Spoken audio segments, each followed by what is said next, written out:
اب ان آیات کی تفسیر شروع کرتے ہیں۔ ان الذین کفروا سواء علیہم انذرتہم ام لم تنذرہم لا یؤمنون۔ بے شک وہ لوگ جنہوں نے کفر کیا برابر ہے ان کے لیے، خواہ تم ان کو ڈراؤ یا نہ ڈراؤ، وہ ایمان لانے والے نہیں ہیں۔ اب پہلے جو بات کی گئی وہ خالص مومنوں کی بات کی گئی، متقی لوگوں کی بات کی گئی۔ جو ہم نے ابھی تک دیکھے وہ کیا تھا؟ خالص پیور مومن، متقی لوگ۔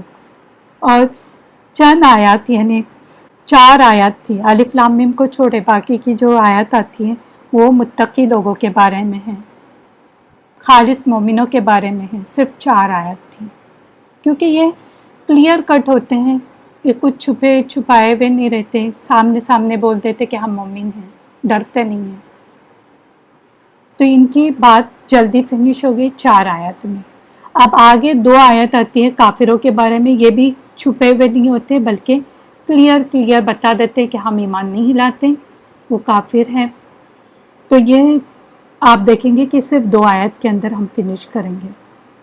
یہ جو کافر کی بات کی گئی ہے، پکے کافر جو ہوتے ہیں ان کی بات کی گئی ہے، کیونکہ کافر اور بھی چیزوں کو کہا جاتا ہے نا، انشاءاللہ وہ آگے ہم پڑھیں گے، جو کفر کے بارے میں کچھ حدیثیں بھی آئی ہوئی ہیں۔ یہ ایسے لوگ ہوتے ہیں پکے کافر کہ وہ اللہ کی وحدانیت، یعنی اللہ ایک ہے، اس کا کوئی شریک نہیں۔ کافروں میں بھی کچھ لوگ یہ مانتے ہیں کہ اللہ ایک ہے، لیکن اس کا شریک بنایا ہوا ہے انہوں نے، یہ ایک پرابلم ہے انہیں۔ کچھ لوگ تو وہ بھی نہیں مانتے۔ ایتھیسٹ کیا ہوتے ہیں؟ وہ کسی بھی الہ کو نہیں مانتے۔ تو یہ کافر وہ کافر ہیں جو بالکل پکے کافر ہیں، یا تو اللہ کو ایک نہیں مانتے، یا تو اللہ کو ایک مان کے بھی اس میں شریک کسی کو اور کو کر دیتے ہیں، تو ایسے کافر۔ اور پلس جو بھی ہم نے پڑھے کہ آپ صلی اللہ علیہ وسلم کو نہیں مانتے، یہ بھی بات آنی چاہیے، تو ایسے کافر کو پکے کافر کہا جا سکتا ہے کہ جو آپ صلی اللہ علیہ وسلم کو ہی نہیں مانتے، باقی نبیوں کو مانے اور صرف آپ صلی اللہ علیہ وسلم کو نہ مانے، وہ بھی کافر ہوتا ہے۔ شریعت کو نہیں مانتے، نبوت کو نہیں مانتے، ان تینوں کا بھی انکار کرتے ہیں، وحدانیت، شریعت اور نبوت سب کا انکار کرتے ہیں۔ یہ کوئی بھی ہو سکتے ہیں، یا تو مشرکین ہو سکتے ہیں جو شرک کرنے والے ہیں۔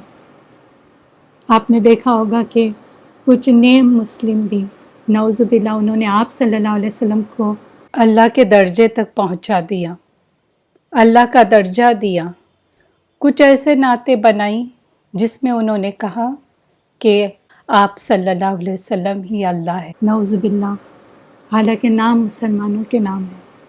یہ مشرکین وہ بھی کفر میں آتے ہیں۔ تو ہو سکتا ہے وہ مشرکین ہو یا اہل کتاب یعنی یہود نصارہ، اس میں سے بھی ہو سکتے ہیں، یا اعتقادی منافق، یہ بھی ہو سکتا ہے۔ اب اعتقادی منافق کیا ہے، انشاءاللہ اس کے آگے جو آیت آئے گی اس میں ہم پڑھیں گے۔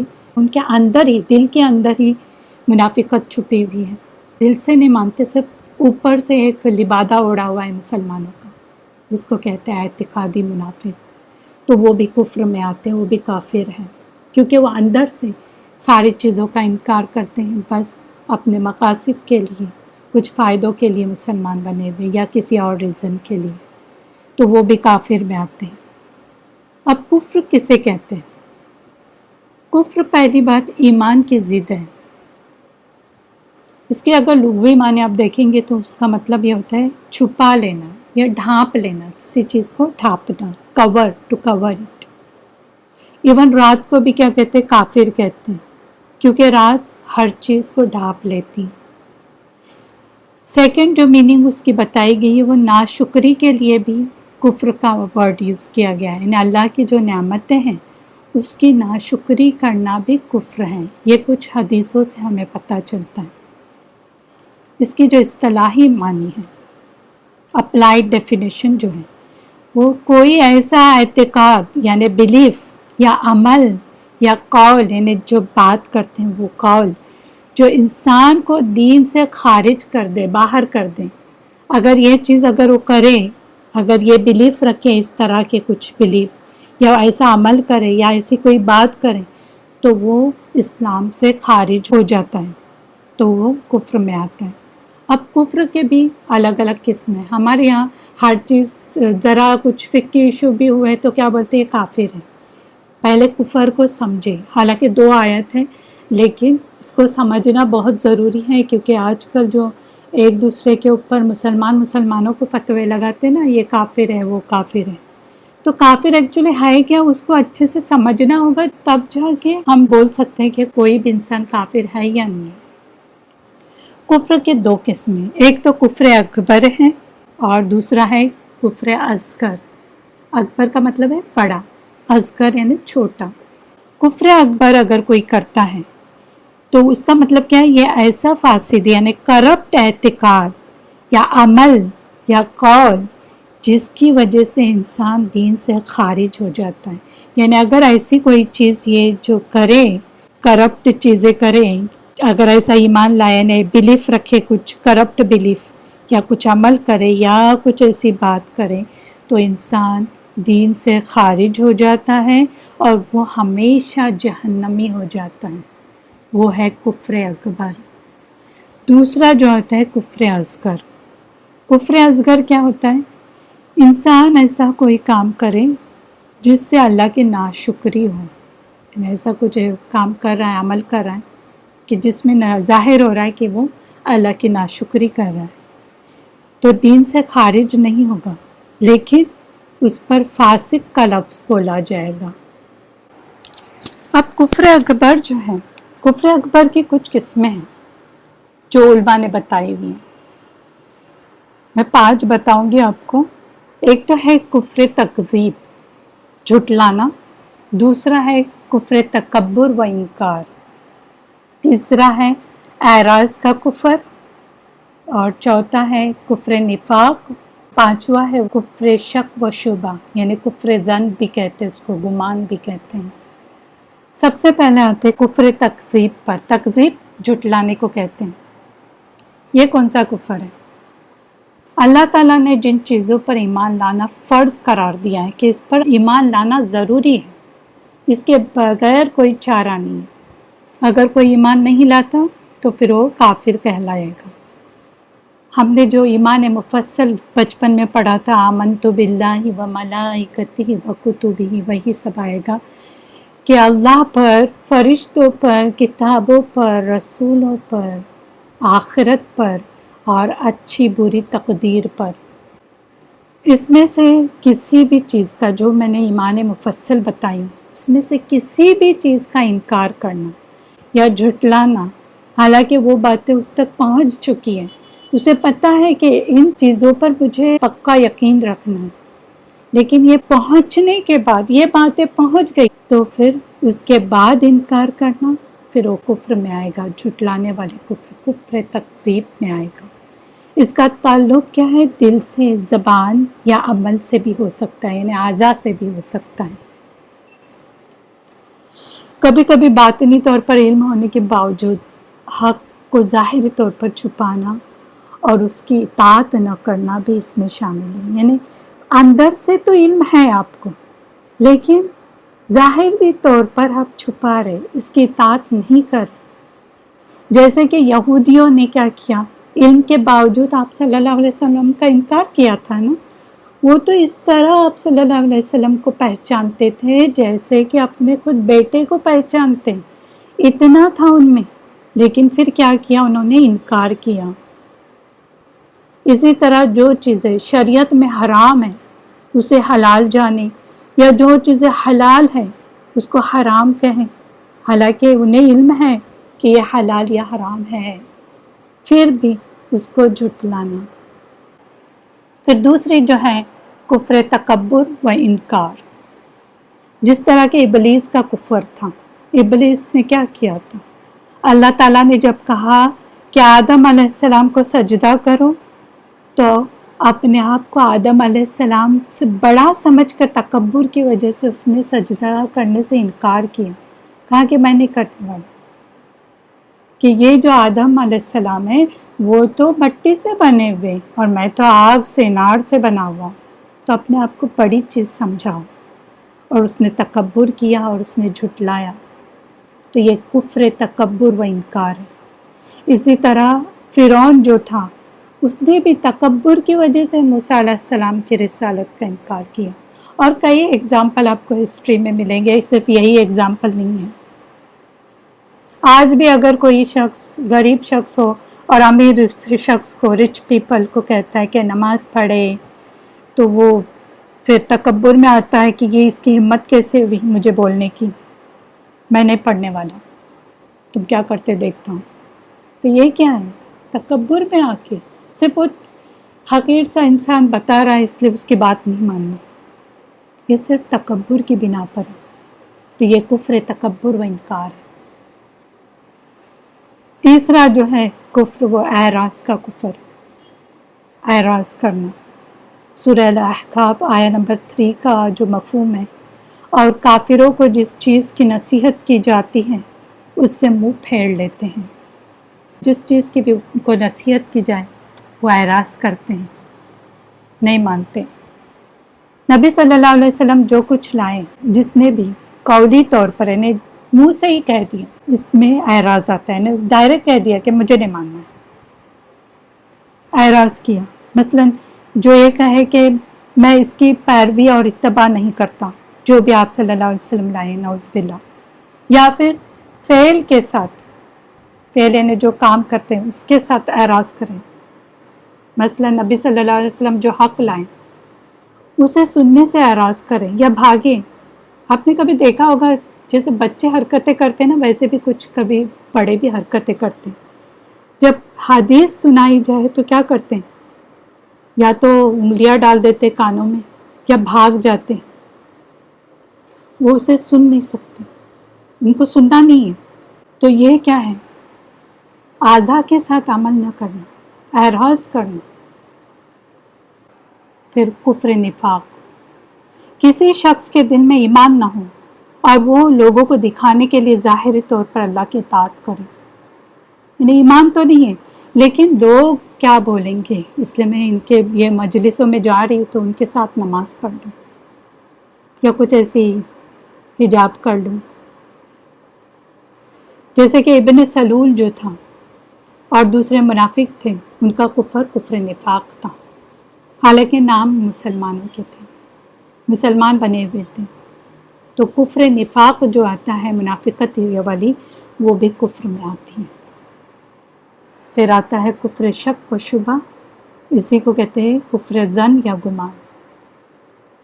کسی شخص کو حق، یعنی کیا حق کیا ہے، دین اسلام کو کہتے ہیں، تو دین اسلام کی پیروی اور اتباع کرنے میں تردد یعنی ہیزیٹیشن ہو اور شک ہو، یا اس کے حق ہونے میں کوئی شک و شبہ پیدا ہو کہ یہ پیروی کرنی چاہیے کہ نہیں کرنی چاہیے، کہ سچ میں صحیح بات ہے کہ نہیں ہے، ایسا ہو سکتا ہے کہ نہیں ہو سکتا ہے، یعنی قرآن اور حدیث کی باتوں میں شک کر رہے ہیں، سچ میں یہ بات ہو سکتی، تردد، ہیزیٹیشن۔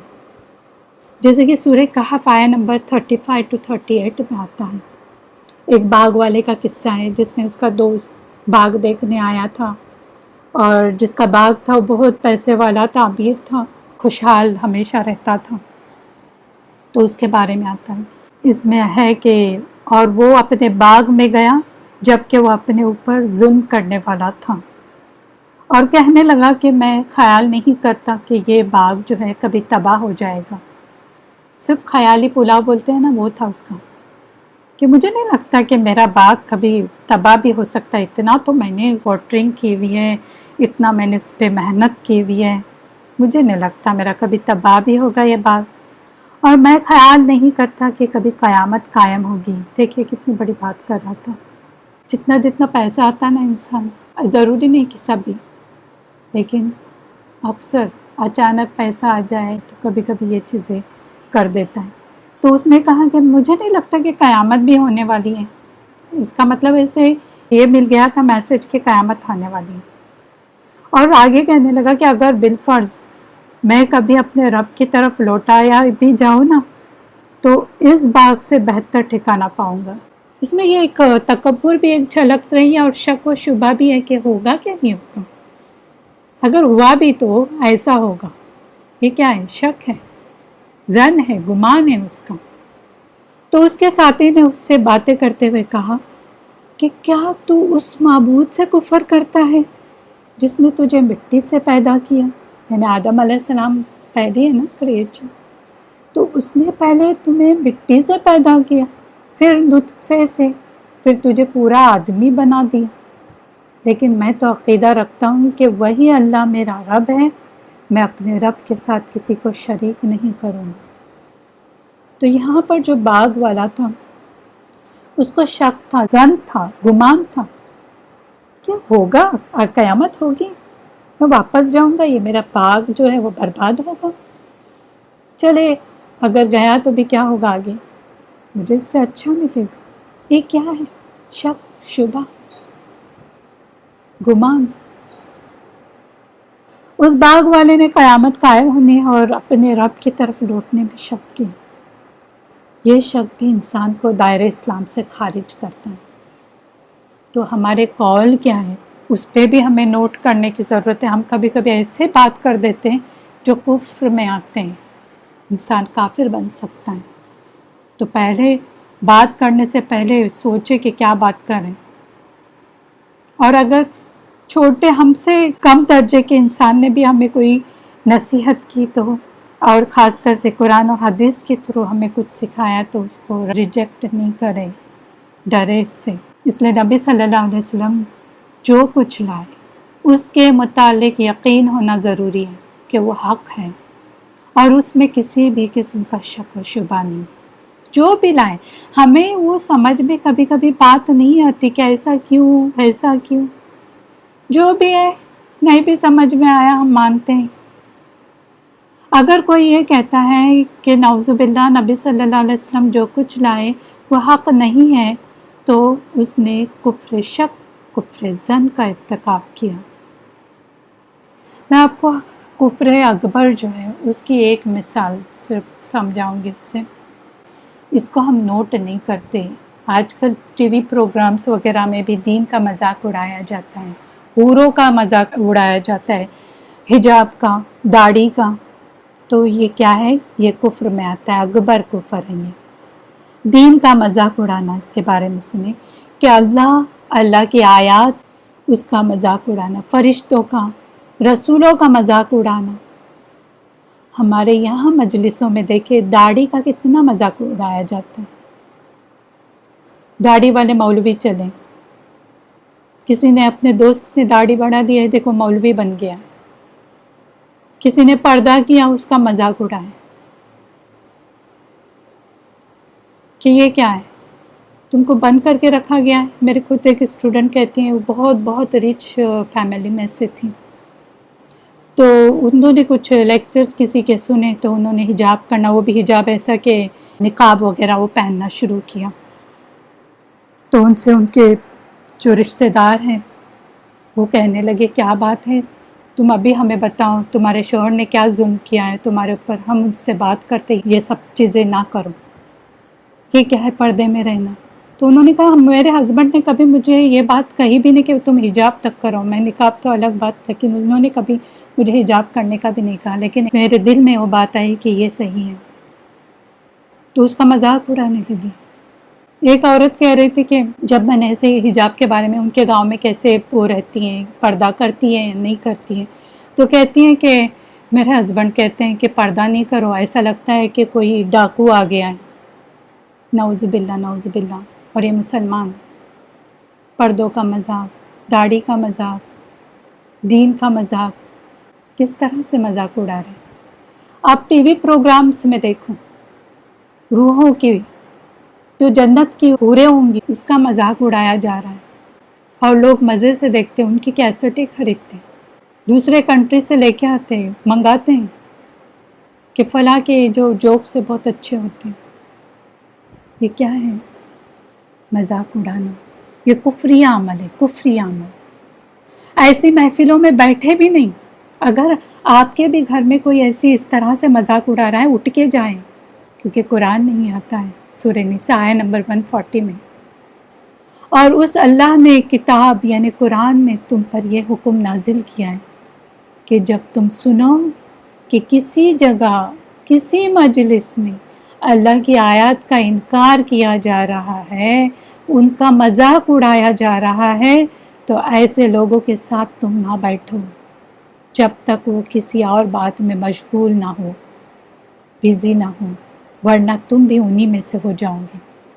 اب ہوتا یہ ہے کہ ہم مذاق کی محفلوں میں بیٹھ جاتے ہیں اور ہم بھی تھوڑا بہت ہنس لیتے ہیں، تو ہم بھی اسی میں شریک ہو گئے، حالانکہ ہم نے کچھ نہیں کہا، لیکن ہم بھی اسی میں شامل ہو گئے۔ ہمارے گھروں میں بھی مذاق ہوتی ہے، تو ہم کیا کرتے ہیں؟ ہاں ہاں ہاں شروع کر دیتے ہیں۔ کیا ہے؟ الٹا بتائیں کہ یہ چیز غلط ہے، اور جب وہ بات ختم کرے، دوسری چیزوں میں مشغول ہو جائے، تب بیٹھے ان کو سمجھائیں کہ دین کا مذاق نہیں اڑاؤ۔ تو آگے بے شک اللہ سب منافقوں اور سب کافروں کو جہنم میں اکٹھا کرنے والا ہے۔ اور دوسری جگہ آتا ہے کہ اللہ نے فرمایا کہ تم ان سے پوچھئے کہ تم اسلام کا مذاق اڑا رہے ہو، یعنی جب تم پوچھیں گے کہ یہ کیا بات ہے، تم اسلام کا مذاق اڑا رہے ہو، تم تو مسلمان ہو۔ وہ کافروں کی بات الگ ہے، ان کو ہم نہیں بولتے، وہ تو ہے ہی کافر، لیکن تم مسلمان ہو کر مذاق اڑا رہے ہو۔ تو وہ کہتے ہیں، کیا کہتے ہیں کہ ہم تو یوں ہی مذاق کر رہے تھے، بس مذاق مستی میں بات کی ہم نے، ہمارا تھوڑی دل سے کچھ ایسا ارادہ تھا بولنے کا۔ اللہ نے فرمایا کیا تمہیں اللہ اور اس کے نشانیاں یعنی آیات اور اس کے رسول ہی مذاق اڑانے ملے ہیں؟ کوئی اور چیز نہیں ملی کہ اللہ اور اس کے رسول کا ہی مذاق اڑائیں؟ یہی چیز ملی تھی۔ بہانے مت پیش کرو، تم یقیناً ایمان کے بعد کفر کر چکے ہو، انہیں ایمان تو لائے ہو لیکن کافر بن چکے ہو۔ اس لیے علماء نے یہ فتویٰ دیے ہیں کہ جو بھی لوگ دین کا مذاق اڑائے تو وہ کافر ہے، اور اس پر مرتد کا جو حکم ہے وہ لگے گا۔ مرتد کا آپ آگے پڑھیں گے کہ کس طرح سے حکم لگایا جاتا ہے۔ تو سوچیں کہ دین کا مذاق اڑانا یہ بھی کفر اکبر میں آتا ہے۔ ہم کتنی ایزیلی لوگوں کی بات سن کے وہیں پہ ہنسنا شروع کرتے ہیں، اسمائل آ جاتی ہے ہمیں بولنے کی بھی ہمت نہیں ہوتی کہ ایسی بات مت کرو۔ کیوں؟ کیونکہ اگر بولیں گے تو پھر ان کی محفلوں میں آنے نہیں ملے گا، ان کے ساتھ ہماری دوستیاں ٹوٹ جائے گی۔ ارے ایسی دوستی سے کیا فائدہ جو ہمیں کفر کی طرف لے جائے۔ پھر اس کے بعد کفر اصغر، اس کو عملی کفر بھی کہتے ہیں۔ اس کی چند مثالیں میں دوں گی۔ کفر اصغر جو ہوتا ہے اس سے انسان دین سے خارج نہیں ہوتا۔ جیسے بخاری میں آتا ہے کہ جو عورتیں اپنی شوہر کی ناشکری کرتی ہیں اسے بھی کفر کہا گیا ہے۔ یعنی جو عورت کہتی ہے نا شوہر کو، تم ذرا کچھ جھگڑا ہو گیا تو بولتے ہیں میں نے میری زندگی میں کچھ خوشی دیکھی ہی نہیں، کیا کیا ہے تم نے میرے لیے؟ حالانکہ بیچارہ اس کے لیے کھانا پینا کپڑا سب بندوبست کرتا ہے، بھلے ہی وہ کنجوس ہو، لیکن دے رہا ہے نا۔ اگر نہیں شادی کرتا، نہیں اپنے گھر لاتا تو اپنے گھر میں ہی کنواری بیٹھی ہوئی رہتی۔ یہ بھی کفر کہا گیا، لیکن یہ کفر اصغر ہے، اس سے انسان دین سے خارج نہیں ہوتا۔ پھر اس کے بعد بخاری اور مسلم میں آتا ہے کہ مسلمان کو گالی دینا فسق ہے۔ اگر کوئی مسلمان کو گالی دے رہا ہے تو وہ فسق میں آتا ہے، اور اس سے لڑنا جھگڑنا کفر ہے۔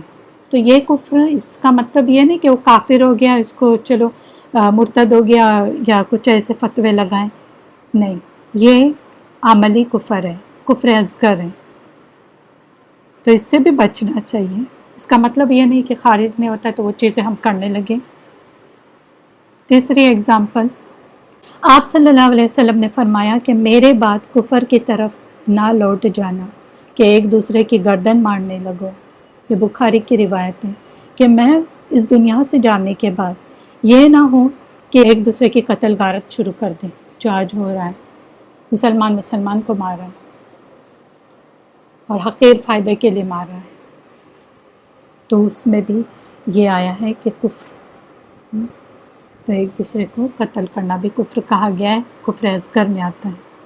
کچھ لوگوں نے اس کو تکفیر کا فتویٰ دے دیے کہ وہ دین سے خارج ہو گیا ہے۔ دین سے خارج نہیں ہوا، لیکن آف کورس وہ گنہگار تو ہے ہی، اس کی سزا اس کو ملنی ہے۔ تکفیر جو ہے، تکفیر کسی کو کافر کہنا، اس کے کچھ اصول ہیں۔ کسی کو بھی آپ کافر نہیں کہہ سکتے۔ ہمارے یہاں کیا ہوتا ہے کہ چھوٹی چھوٹی بات پہ یہ کافر ہے۔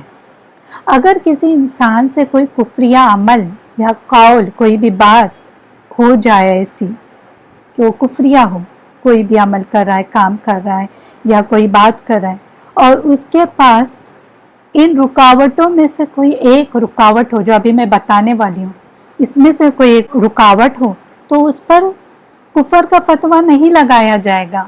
وہ رکاوٹیں کیا ہے؟ علماء نے بتایا ہے، سب سے پہلے جہالت، پھر دوسرا ہے خطا، اور تیسرا ہے مجبوراً یا زبردستی کفریہ کام کرایا گیا ہو اس سے، اور پھر آتا ہے اگر کوئی شخص اپنی غلطی یا کفریہ عمل میں کوئی تعویل کرتا ہو اور وہ یہ سمجھتا ہو کہ اس کا فہم، جو اس کی انڈرسٹینڈنگ ہے، اس بات پر اسے لے جاتی ہے کہ جو وہ کام کر رہا ہے وہ صحیح ہے اور اس کے پاس کوئی تعویل بھی ہو، تو پھر اس پہ فتویٰ نہیں لگایا جائے گا۔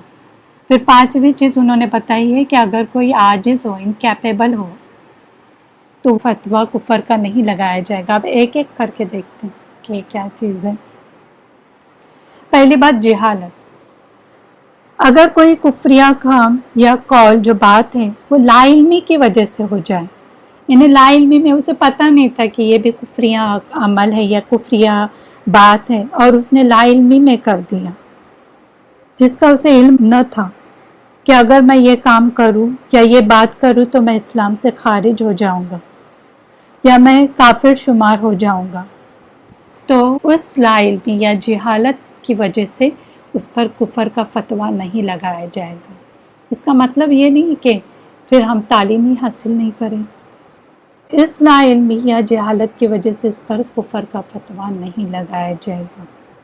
آپ صلی اللہ علیہ وسلم کے دور میں اسلام کی ابتدا میں کچھ لوگ لا علمی کی وجہ سے ایسے کام کیے جو کفریہ تھے، لیکن آپ صلی اللہ علیہ وسلم نے انہیں لا علمی، جہالت کی بنیاد پر معذور سمجھا، انہیں اسلام سے خارج شمار نہیں کیا، کیونکہ جب تک جہالت ختم نہ ہو، زائل نہ ہو اور علم نہ ہو تو عذر مانا جائے گا کہ اسے پتہ نہیں تھا، جاہل تھا، اسے علم کا کچھ نہیں معلوم تھا، لیکن معلوم ہونے کے بعد بھی اگر ایسا کرتا ہے پھر وہ کافر ہے۔ پھر دوسری چیز خطا، غلطی سے ہو گیا۔ اگر کوئی شخص کفریہ عمل جان بوجھ کر نہ کرے بلکہ غلطی سے، نادانی سے ہو جائے، ایسے شخص پر کافر کا فتویٰ نہیں لگایا جائے گا، کیونکہ رسول صلی اللہ علیہ وسلم نے فرمایا، یہ ابن ماجہ کی روایت ہے، کہ اللہ نے میری امت سے غلطی اور بھول جانے اور زبردستی کرائے گئے کام کو معاف کر دیے ہیں۔ اگر میری امت غلطی سے کوئی کام کرتی ہے یا بھول چوک سے کرتی ہے، بائی مسٹیک ہو رہا ہے اس سے، یا کسی زبردستی کی وجہ سے، جان کا خطرہ ہے اس کی وجہ سے کر رہا ہے، تو پھر اس کو معاف کر دیا جائے گا۔ چونکہ شریعت میں خطا ہو جانے پر، یعنی آمدن، یعنی انٹینشنلی نہیں، خطا سے، غلطی سے ہو گیا، اس کا انٹینشن نہیں تھا، کوئی کفریہ کام کر رہا ہے تو اسے کافر نہیں کہا جائے گا، اس کو کفر کے فتوے نہیں دیے جائیں گے۔ پھر تیسری چیز، مجبوراً یا زبردستی کفریہ کام کرایا گیا ہو۔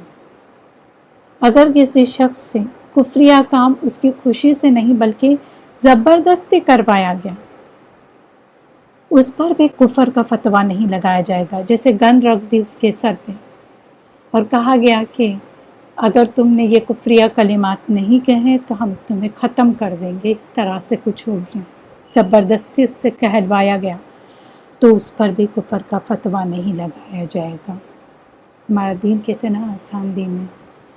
اس کی دلیل ابن ماجہ کی جو میں نے ابھی حدیث کوٹ کی تھی کہ اللہ نے میری امت سے غلطی اور بھول جانے اور زبردستی کے کرائے گئے کام معاف کر دیے، تو یہ ہمیں ایک پروف ملتا ہے۔ اور قرآن کی بھی ایک آیت آتی ہے جو سورہ نحل آیت نمبر 106 میں آتا ہے، جو کوئی اللہ پر ایمان لانے کے بعد کفر کرے سوائے اس صورت کے کہ اس کو مجبور کیا جائے جبکہ اس کا دل ایمان پر مطمئن ہو، تو اس پر کوئی مواخذہ نہیں ہے، لیکن جو کھلے دل سے کفر کرے، زبان سے کفر کرے اور اس کا دل اس کفر پر راضی ہو، یعنی راضی ہے، ہاں میں جو کر رہا ہوں وہ صحیح کر رہا ہوں، میں جو بول رہا ہوں وہ صحیح بول رہا ہوں، تو ایسے لوگوں پر اللہ کا غضب ہے، غصہ ہے، اور ان کے لیے بڑا عذاب ہے۔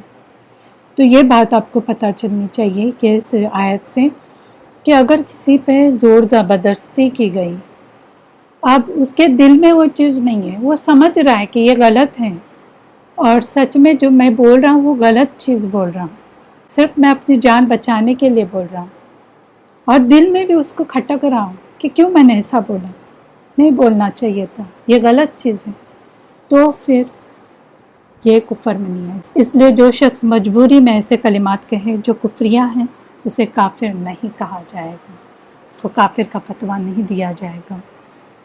اب جو چوتھی چیز ہے وہ یہ کہ اگر کوئی شخص اپنی غلطی یا کفریہ عمل جو کر رہا ہے اس میں کوئی تعویل کرتا ہے اپنی طرف سے، اور وہ یہ سمجھتا ہے کہ اس کا جو فہم ہے، انڈرسٹینڈنگ جو ہے اس کی، اس بات پر اسے لے جاتی ہے کہ جو وہ کام کر رہا ہے وہ صحیح ہے، اور اس کے پاس کوئی تعویل بھی ہو، یعنی کہہ سکتے ہیں آپ کہ مس انڈرسٹینڈنگ اس کی ہے، اس کو لگتا ہے کہ جو بھی میرے پاس پروف ہے وہ صحیح پروف ہے، اسے نہیں پتہ، ایکچول کا نہیں پتہ، اسے کسی کے تھرو یہ پتہ چلا کہ یہ جو میں سمجھ رہا ہوں وہی صحیح ہے، تو وہ اندر اس کے دل میں جو ہے جو بھی وہ تعویل کر رہا ہے وہ اپنے انڈرسٹینڈنگ سے کر رہا ہے، ایسے شخص پر بھی کفر کا فتویٰ نہیں لگایا جائے گا۔ ہاں اس شخص کو سمجھایا ضرور جائے گا، اس کو سمجھانا ہوگا کہ دیکھیں یہ جو آپ بات کر رہے ہیں وہ صحیح نہیں ہے، اس کی یہ دلیل آپ کو ملتی ہے قرآن اور حدیث سے، تو اس کا مطلب ہے جو آپ کر رہے ہیں وہ کفریہ عمل ہے یا کفریہ بات کر رہے ہیں، اس کی تعویل میں جو شک و شبہات ہے اس شخص کے، ان کو دور کیا جائے گا۔ صرف یہ نہیں ہونا چاہیے کہ چلو یہ اس کی مس انڈرسٹینڈنگ تھی تو کفر کا فتویٰ نہیں لگائیں گے تو اس کو چھوڑ دیا جائے، نہیں، بلکہ اس کو سمجھانے کی کوشش کریں، سمجھانے کے بعد اور اس کے شبہات کو دور کرنے کے بعد، اس کے جو بھی ڈاؤٹس ہیں اس کو آپ نے کلیئر کیا، اس کو سمجھائے بھی، اگر وہ اپنی تعویل پر پھر بھی قائم رہ رہا ہے، آپ نے قرآن اور حدیث کی بات بتائی پھر بھی وہ کہہ رہا ہے کہ میرے عالم یہ کہتے ہیں، میرے شیخ یہ کہتے ہیں، اور اپنی تعویل کو وہ لازمی پکڑتا ہے، اور ساتھ ساتھ یہی نہیں بلکہ وہ جو سمجھ رہا ہے کہ یہ صحیح ہے اور وہ کفریہ عمل ہے یا کفریہ بات کر رہا ہے، اور اس کی تبلیغ لوگوں میں جا کے کر رہا ہے، لوگوں کو اس چیز کی دعوت دے رہا ہے، تو پھر اسے کافر قرار دیا جائے گا۔ اب 4 چیزوں کی 5ویں جو چیز یہ ہے، وہ علماء کہتے کہ اگر کوئی عاجز ہو، انکیپیبل ہو، اور اس میں وہ کفریہ کلمہ یا کفریہ کام کر رہا ہے، تو ایسا شخص جو کفریہ کام کو چھوڑ کر اسلام کی طرف آنے عاجز ہو، تو ایسے شخص کو بھی کافر نہیں قرار دیا جائے گا۔ میں اس کے ایک مثال دیتی ہوں تاکہ آپ کو ایک دم کلیئر ہو سکتا ہے اس میں کسی کی مس انڈرسٹینڈنگ ہو جائے، کیونکہ مثالوں سے ظاہری مطلب ظاہر ہوتا ہے، ہمیں صحیح سمجھ میں بات آتی ہے۔ فار ایگزامپل کوئی انسان ہے، وہ دارالکفر میں ہے، یعنی نان مسلم کنٹری میں رہ رہا ہے، اور ایسی نان مسلم کنٹری ہے جہاں پر وہ دین کا کام نہیں کر سکتا، بہت ساری پابندیاں ہیں کچھ دین کے کام کرنے کے لیے۔ ایسے سچویشن میں کیا کہا گیا، اس کنٹری کو چھوڑ کے دوسری ایسی کنٹری میں جائیں جہاں پر دین کا آپ آرام سے کام کر سکے، اپنی خود کے لیے جو پریکٹیکل جو چیز کرنی ہے وہ کھل کے کر سکے۔ جیسے آپ صلی اللہ علیہ وسلم نے پہلے کہاں بھیجے تھے ہجرت کے لیے؟ ایتھوپیا میں بھیجے تھے۔ وہ کون سی کنٹری تھی؟ وہ مسلم کنٹری نہیں تھی، کرسچن کنٹری تھی، تو وہاں پر کوئی خطرہ نہیں تھا، یعنی اپنے ریلیجن کو فالو کرنے کے لیے آزادی تھی۔ اور جب بعد میں انہوں نے ہجرت کی ہے تو وہ مدینہ کی طرف کیے تھے، تو ایسا ضروری نہیں کہ مسلم کنٹری ہو، لیکن کچھ نان مسلم کنٹری جس میں ریسٹرکشن ہوتے ہیں کہ آپ نماز نہیں پڑھ سکتے، قرآن نہیں پڑھ سکتے۔ بہت ایجڈ ایک آدمی بتا رہا تھا کہ وہ رشیا سے تھا، انہوں نے کہا کہ بچپن میں قرآن پڑھ رہا تھا، تو کچھ نان مسلم آئے اور مجھ سے قرآن چھینا اور میرے ماں کو بھی مارا، مجھے بھی مارا کہ اس کے ہاتھ میں نیکسٹ ٹائم قرآن نہیں دکھنا چاہیے۔ اس کے بعد کہنے لگے کہ میں کبھی قرآن کو ہاتھ نہیں لگایا۔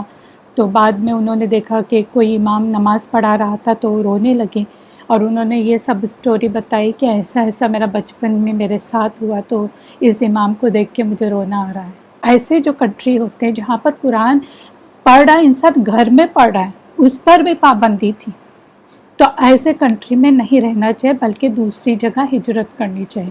اب کیا ہوتا ہے، کچھ چیزیں پاسبل نہیں ہوتی۔ اب آپ خود سوچیں کہ آپ اگر ایسے دارالکفر میں رہ رہے ہیں اور آپ کو کہا جائے کسی اور کنٹری میں چلے جائیں، کتنے پرابلمس آئیں گے۔ جو بھی بہت ریچ پرسن ہے وہ کیسے بھی مینیج کر لے گا، وہاں جانے کا خرچہ، وہاں رہنے کا، وہاں مینجمنٹ، ساری چیزیں مشکل ہوتی ہیں۔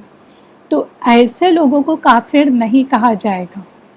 دارالکفر کو چھوڑ کر وہ دارالاسلام میں منتقل یعنی مائگریٹ نہیں ہو سکتا، پاسبل نہیں ہے کسی کے لیے۔ تو ایسے انسان کو کافر نہیں کہا جا سکتا، کیونکہ وہ عاجز ہے، انکیپیبل ہے۔ اللہ اسے معاف کرے گا کیونکہ اس کی کچھ مجبوری ہے وہاں پر رہنے کی۔ اللہ ہمیں بنا وجہ کسی کی تکفیر جو ہے وہ کرنے سے بچائے۔ بہت ہمارے یہاں ذرا وہ فقہی ایشو ہے، انہوں نے اللہ اکبر کے لیے رفع دین کر دیا، یہ کافر ہے۔ اور آج کل تو پتہ ہے جو رفع دین کرتے ہیں، میں نے ایک کنٹری کا سنی کہ جیسے ہی کوئی رفع دین کرتا ہے اس کو پکڑ لیتے ہیں، بولتے ہیں کہ تو قادیانی ہے۔ یہ ہے نا دلوں میں ڈال دیا گیا ہے کسی نے کہ یہ جو رفع دین کرنے والے قادیانی لوگ ہوتے ہیں۔ تو اللہ ہم سب کو ایسے تکفیر کرنے سے بچائے، آمین۔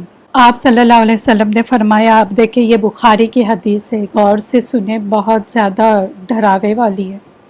اگر کوئی شخص کسی شخص کو کافر یا فاسق کہے، یعنی کوئی شخص کہہ رہا ہے تو کافر ہے یا فاسق ہے، اور وہ در حقیقت کافر یا فاسق نہ ہو، تو ایسے لوگ جو کافر نہیں ہیں ان کو کافر کہہ دیا، فاسق کہہ دیا، تو وہ در حقیقت کافر یا فاسق نہ ہو تو خود کہنے والا جس نے کہا ہے کافر، تو ایسا شخص کافر ہو جائے گا یا فاسق ہو جائے گا۔ تو بہت احتیاط کرنے کی ضرورت ہے۔ ہماری زبانیں جو چلتی ہیں بہت قینچی کی طرح چلتی ہیں، کہیں پر بھی کچھ بھی بول دیتے ہیں، تو بہت احتیاط کرے کسی کو بھی کافر یا فاسق کہنے سے، ورنہ کیا ہوگا، جو اگر نہیں ہے تو جو بولنے والا ہے وہ کافر یا فاسق ہو جائے گا۔ لا علمی میں اگر کسی نے کسی مسلمان پر کفر کا فتویٰ لگایا، جہالت تھی، تو اس نے کیا کرنا ہے، اب توبہ کرنی چاہیے۔ ہو سکتا ہے آپ میں سے یا جو بھی سننے والے ہیں آگے، ان میں سے کسی نے یہ چیز پاسٹ میں کی، تو ایسے شخص نے کیا کرنی چاہیے، توبہ کر لینی چاہیے اگر کسی نے اس طرح سے کچھ عمل کیا ہے۔ لیکن علم ہونے کے باوجود اگر کسی ایسے شخص کو کافر کہے جو کافر نہیں ہے، تو وہ کافر اس کہنے والے کی طرف لوٹتی ہے، یہ ہمیں حدیث سے پتہ چلا۔ اگر کوئی کھلا کھلا اللہ یا دین کو یا رسولوں کو یا ایمان بالغیب، جو کچھ اللہ نے اپنے رسولوں پر اتارا ہے، یعنی جو بھی کتابیں، اسے نہیں مانتا، وہ کلیئرلی کہتا ہے کہ میں اللہ کو نہیں مانتا، یعنی ایتھیسٹ فار ایگزامپل، یا کوئی کہتا ہے کہ میں سارے رسول کو مانتا ہوں، ایک رسول کو نہیں مانتا، یا اس طرح سے کچھ کہیں، یا سارے رسولوں کو ہی نہیں مانتا، یا کوئی یہ کہے کہ میں آخرت کو نہیں مانتا، تو وہ کافر ہوگا۔ ایون اگر کوئی شخص کہے کہ میں دین، رسول وغیرہ سب کو مانتا ہوں، لیکن میں نا زکوٰۃ کو فرض نہیں سمجھتا، زکوٰۃ دینا فرض نہیں، مجھے نہیں لگتا زکوٰۃ دینا فرض ہے، کیونکہ یہ شخص دینا نہیں چاہتا ہے نا، اس لیے وہ زکوٰۃ کو فرض نہیں سمجھتا، یا تو وہ کہتا ہے کہ میں نماز کو فرض نہیں سمجھتا، یا کوئی کہے کہ آپ صلی اللہ علیہ وسلم کے بعد اور بھی کوئی نبی قیامت سے پہلے آئے گا، تو پھر ایسے لوگ کافر ہیں۔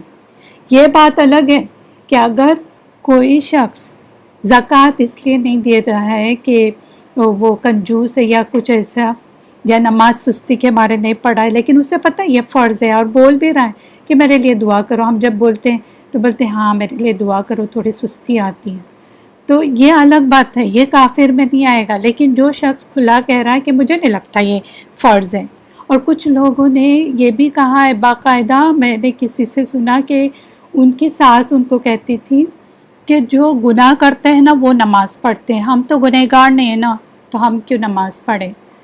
تو جو گنہگار ہوتے وہی نماز، ان کو نماز پڑھنے کی ضرورت ہوتی ہے۔ اگر وہ ساس جہالت میں کہہ رہی تو الگ بات ہے، لیکن معلوم ہو کہ کہہ رہی تو وہ کفر میں آئے گی۔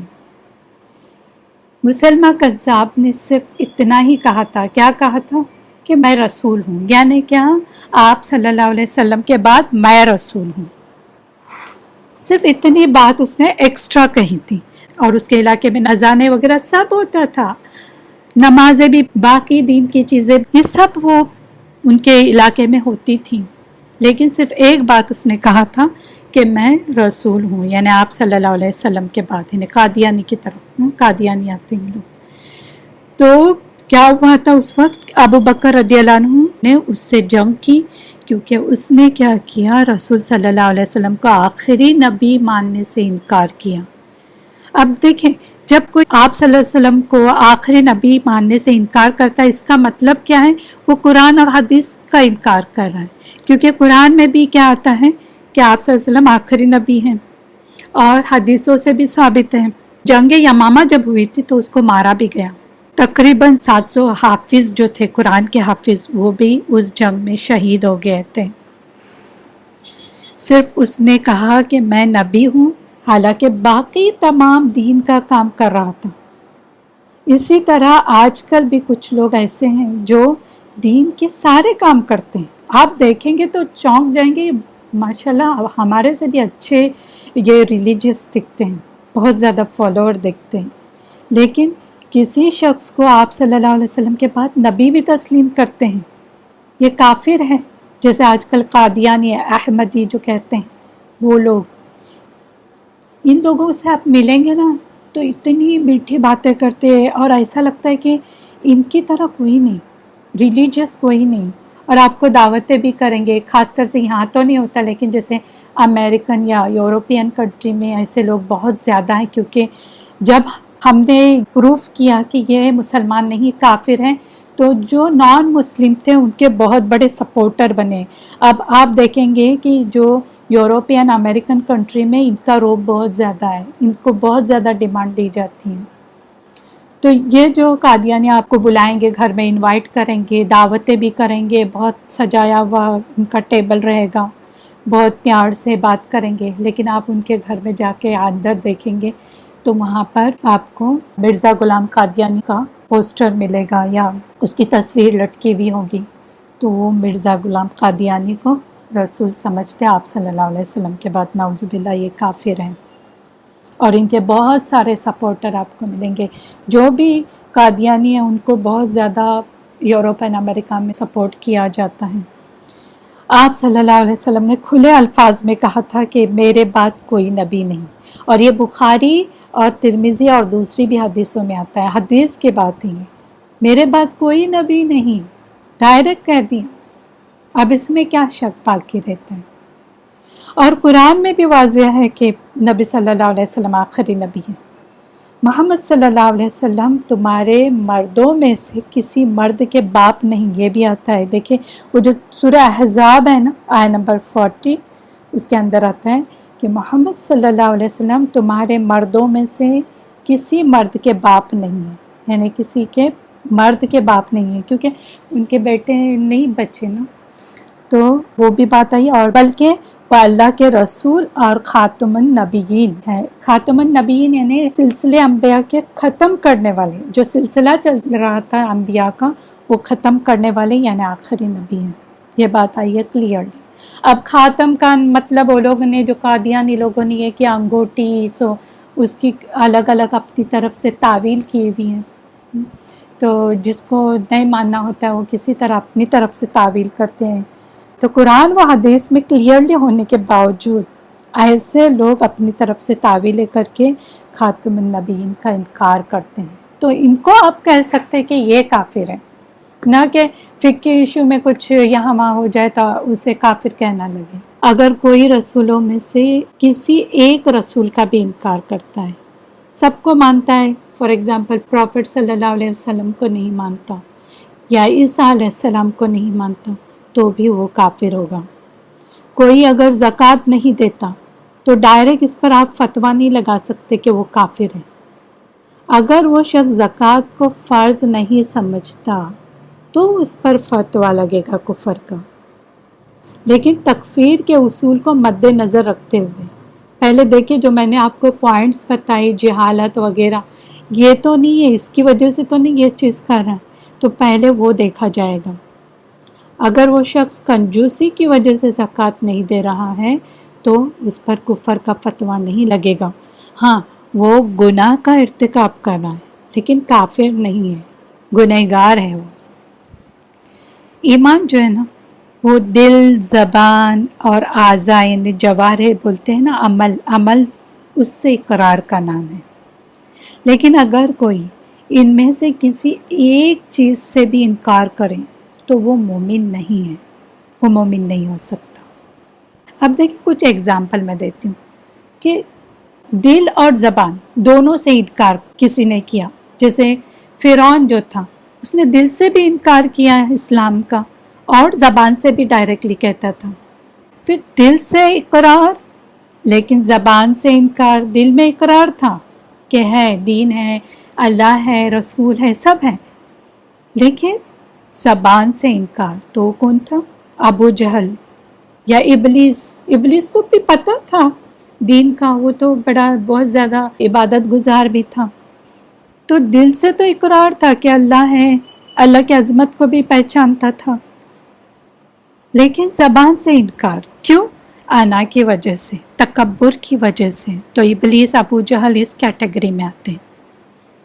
پھر تیسری جو کیٹیگری ہوتی ہے وہ دل سے انکار لیکن زبان سے اقرار، دل میں دین کی محبت ہی نہیں ہے، دین کو سمجھنا چاہتے بھی نہیں، اور اگر سمجھ میں آئے تو بھی اس کا انکار کر دیتے ہیں، لیکن زبان سے اقرار کرتے ہیں کہ ہم مسلمان ہیں۔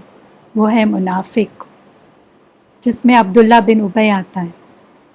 ابھی تک جو ہم نے پڑھے کفر کے بارے میں، اس کا میں شارٹ میں خلاصہ کرتی ہوں، اس کو ہم سمرائز کرتے ہیں تاکہ ہمیں پتہ چلے کہ کفر کے کتنے اقسام ہیں اور اس کی سب کیٹیگری کیا ہے۔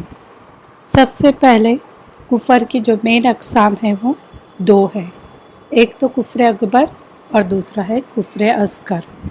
جو بھی کفر اکبر کرے گا وہ دائرہ اسلام سے خارج ہوگا، یعنی وہ مسلمان نہیں ہوگا بلکہ کافر ہوگا، اور جو بھی کفر اصغر کرے گا وہ دائرہ اسلام سے خارج نہیں ہوگا لیکن وہ گنہگار ہوگا۔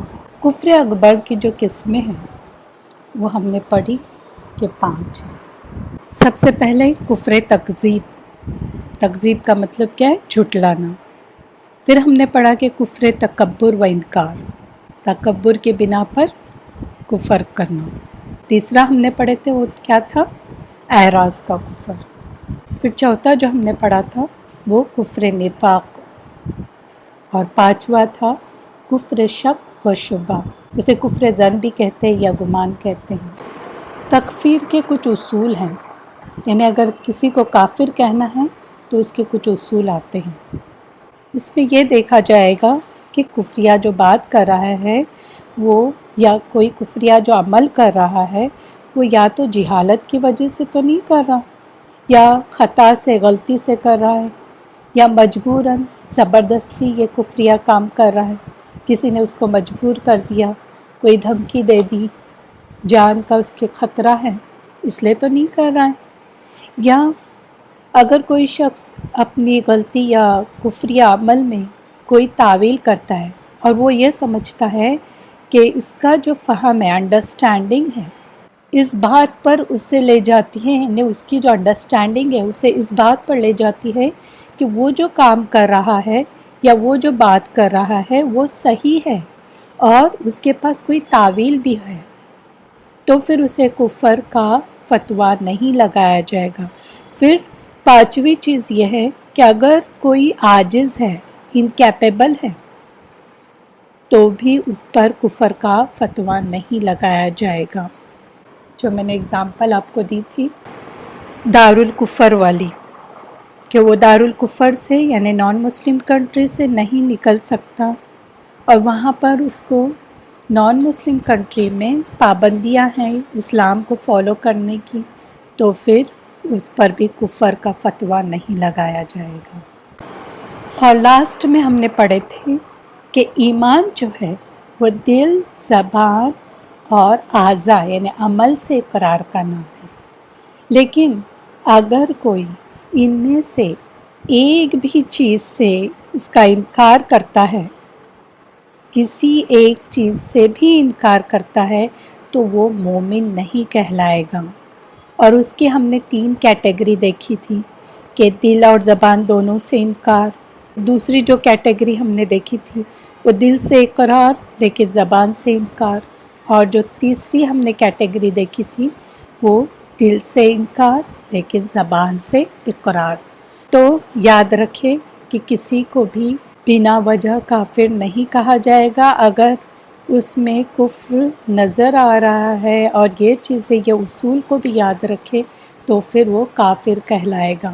بہت زیادہ احتیاط کریں کہ کسی بھی مسلمان کو کافر نہ کہیں۔ اب ہم جب تفسیر کریں گے جہاں بھی کفر کی بات آئے گی، کافروں کی بات آئے گی، تو یہ سارے اصول آپ کو یاد رکھنے ہوں گے کہ ہم کس کی بات کر رہے ہیں۔ یہ بہت امپورٹنٹ چیز تھی، اس لیے میں نے سوچی کہ تفسیر کرنے سے پہلے ان باتوں کا آپ کو بتایا جائے تاکہ کوئی غلط فہمی نہ ہو۔